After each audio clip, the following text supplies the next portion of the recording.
And then I'm gonna draw another hand coming at you. Do do do do do do do.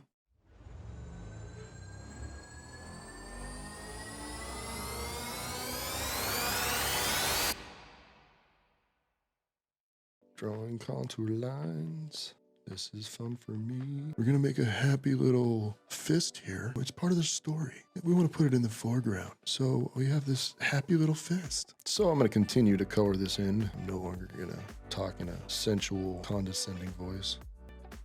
I feel like it was very condescending. I don't know.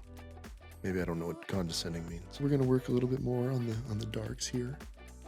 We're really gonna make that knuckle sandwich pop, right? Right, everybody? Like sandwiches and knuckles. Oh, there we go. It's coming together. So I'm going to draw a little bit of the arm here to show the foreshortening of this fist connecting or attempting to connect. So what we're doing here is we're just going to keep drawing. Silly me, I was going to draw some lines around it with some ballpoint pen,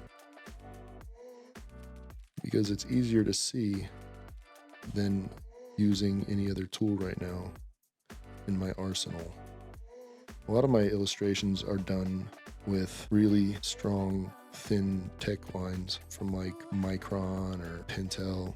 I like to be able to control the thickness of my lines. Brushes are amazing ways to do that, so are nibs. I think if I could master the nib, I would say that's probably one of the most amazing tools for inking anything. The lines that you can create and the variations are so beautiful. And unlike a brush, you can almost get a vectored line if you use the right inks. Cornor Universal Repeatograph ink mixed with a little bit of speedball and let it solidify. The ink doesn't absorb into the paper. It grabs the top of it very slightly. Because it doesn't absorb into the paper, what happens is you end up with these near vectored lines. And a vectored line is is mathematical. And you're using something like Illustrator, where you're doing giant billboards and they need to be able to blow things up super huge so that people can see them from a large distance. They use Illustrator and stuff like that because it's a created vectored line. And that is a line that's done with math. Therefore, no matter how much you zoom into it, you will not see pixelization. And that's pretty dang cool. But it takes up a lot of memory space.